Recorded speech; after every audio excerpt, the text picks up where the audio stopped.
My sister was like, oh, should I just let it? No. First time probably in her whole life she listened to me. She rented out her townhouse, and they bought a bigger place because she couldn't sell her house. Her 2-bedroom townhouse was about $85,000 underwater. I was like, but they had 3 kids in a 2-bedroom. I mean, they could have made it work. We all know we can make things work that we don't like, but they could. So they literally bought on the same street. Her 2-bedroom was on this, and her 3-bedroom they were literally on the same street, and she rented it out. And that was a rental for them for about 6 years. When they sold it, they made $100,000. Yep. So I was like, don't panic. Don't listen to these people. Listen to me, sister. I was like, just do it this way. And they made money because they, hear no evil, see no evil. Like, don't listen to the naysayers. Let's have a plan. Let's do this right. And they actually made money. I was like, hallelujah. Because it's, they're not making more land. We're actually having a housing shortage. We have more people that want to buy than there's supply. So prices go up. Yep. So if we had another dip, just ride the dip out. Just stay there. And I think it's a ride that will probably go for another 5 to 10 to 15 years. What do you think? I think it has to, because we are way underwater in between that. The new home construction is low. And then you have houses that literally, they're obsolete. They're so worn out, they really need to be taken down. So that's out of inventory until they get rebuilt. And there's not enough resale. So there's the numbers I looked at a couple of weeks ago. There's like in our 1.7 million,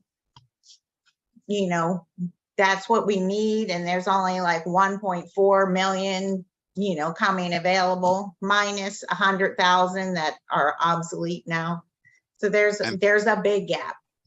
And then what will come to the market is divorce, probate, all your baby boomers downsizing and stuff like that. And so a lot of times, even with that stuff, it's going to be like as is type of situations in most cases. So yeah, that's still going to not enough coming on the market. And now we're going to have a chunk of people that maybe normally would be selling, but they don't want to give up their 2-3% interest rate to go into whatever 6.5. So they won't sell. They won't sell because they want to give up that payment to maybe get what they want at a high payment. But they'll add on. They'll add on to their house. They'll renovate their house. So maybe when they retire or whatever, they'll sell. Yeah, but one of the big things with this talk this evening is and it's more about mindset than it is real estate, like fear. Like, we have to understand how to properly attack and deal with fear. And it doesn't start with panicking and emotionally moving. It starts with figuring out exactly what's going on, what makes sense, and then move. Because a lot of and you hit the nail on the head. Honestly, so much of our society is based on emotion and how you feel, and you're feeling in the moment. And there's panic and anxiety and depression and all of this stuff, and that but a lot of that is definitely a mental state, and you do have to make these kind of decisions off of what's really happening, what's really going on, what's really possible, and take the emotion to the side and make real decisions based on facts, on numbers, you know, on that, and not be emotional about it, and be calm, you know, do some analytics, you know, see the numbers on paper, take some sound advice, even if it's going to be tough. A lot of life is really, really tough. And we do have to like kind of grind some things out. I mean, we stayed in our home longer because we bought our last home in 2014. And there was kind of a little mini boom going on coming out of, you know, the 2008. It was pretty robust that spring and summer. And we bought, and then for about 3 years, there was a little dip in prices, and then it was like flatline, you know. So because we originally bought that house thinking 3 to 5 years, we actually sold in about 7.5 years, and we made a boatload. And But riding it out and just enjoying it. We renovated the house from top to bottom. It was beautiful. And we got top dollar in the neighborhood for it. Our landscaping, the curb appeal, everything we did to it. It was beautiful. And we enjoyed it. We enjoyed the heck out of it because we were like, okay, we're going to be here for a little bit longer than we expected. And I just did one project after the next project. I was like, and just made it, you know, beautiful. And then we were able to sell and buy a little bit more of what we wanted and go from there. But just, you know, we have to be happy where we are, work with what we have, and then work towards what we want and our bigger goals. And just be methodical, consistent, and persistent. And that's the key, right? Because one of the things that you just mentioned is being happy with what you have. So that also means to me that even if you're in this market and you go out there, you see the multiple offer situations, you just have to go back and reevaluate exactly how you're looking to purchase. Because if you're seeing that it's 40, 50,000 over, and you already feel in your heart you don't want to pay that type of money, but you see another house that's right down the street, it need a little love. Everybody needs a little love. So maybe that's the house that you need to give a little love to. But guess what? Absolutely. If you do that, then you might walk into the boatload of equity that Laura is talking about. You could possibly have it today instead of 5 years from now. Am I Yeah, right, I Laura? can tell you that house was one of the ugly ducklings of the neighborhood.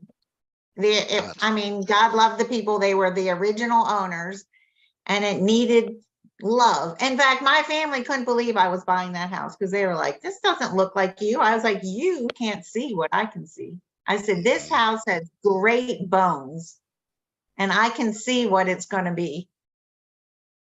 I had the vision. I knew what I could do, and I had fun doing it.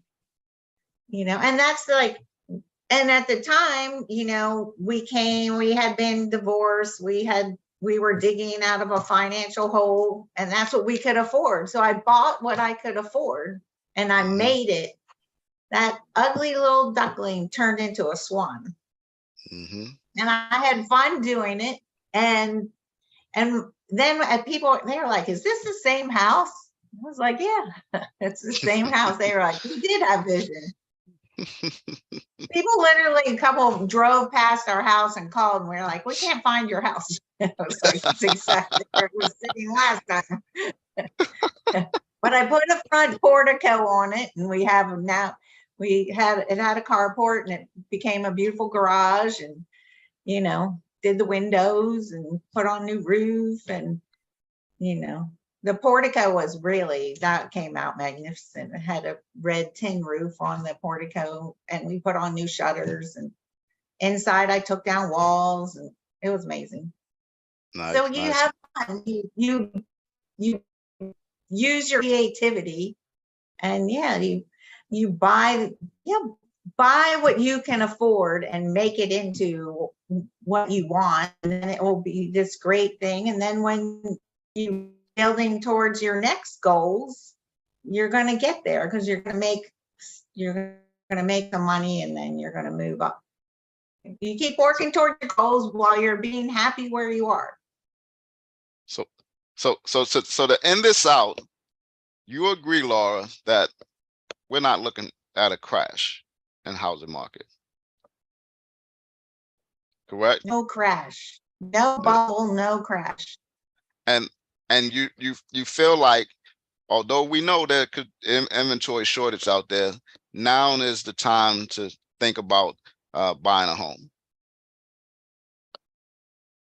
The numbers, anybody that wants to call me, I will show you the numbers of why it makes sense to be a homeowner.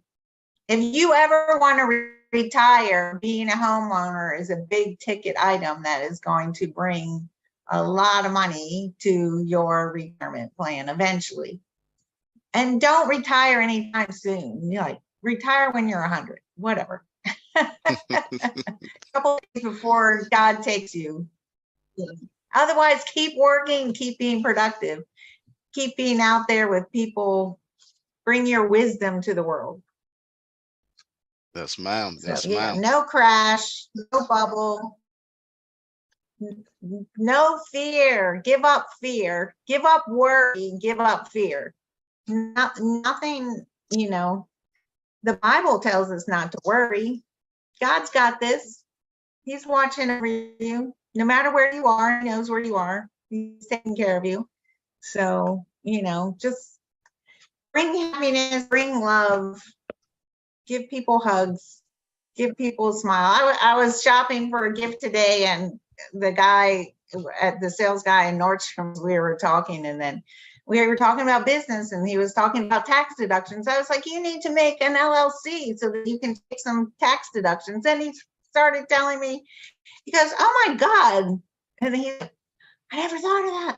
And I mean, we just had this great conversation, and we were two strangers. And, you know, here I shared an idea with him, and he was telling me about some of the stuff he does, you know, when he's not an employee at Nordstrom's. I was like, you already have a business. You need to use that, take some tax deductions. You already have another stream of income. He's like, he goes, I'm so glad I talked to you. See, have conversations, make connections, and just your life gets so much better. And buy a house and have people over and have barbecues and cookouts and family fun. And get You know, one that let's might make the world a better place. Get one you might can put a pool in if it's not one already there. Pools are like 2 years out. You call a pool company these days, and they're like, okay, I can get your pool in 2025. They have little rubber pools now in the meantime. But yeah, pools, backyard, barbecue pits, outdoor kitchens, or, you know, have fun. Yep. Well, Lord, we're making the world a better place. Yes, ma'am. Well, Lois, it's always a pleasure to get you on, because you come with a wealth of knowledge, and I know folks, when they see our videos with you on it, they know they're getting a special touch. But we appreciate you for jumping on. Tell them how to reach you. Right there on the screen, 301-674-7716. Also, you can find me on YouTube, just by my name, Laura Fier. Lots of good videos there. I'm on Facebook, and instant message me. So get in touch, let me help you out. Even if you need some help, some budgeting, anything, no matter where you are, we can get you and get you into a home. Might take a little bit of work, might take a lot of work, but we can get you there. Well, we appreciate you, Laura. And folks, this is another Hump Day Real Estate with KENDELL. Hey, and first, this is the first of the month. I hope you guys are prepared to release the fear and go out there and do what you need to do to make this month and the rest of the year a wonderful one. Signing off is Marcellus KENDELL. Talk to you soon. Bye-bye. Bye-bye.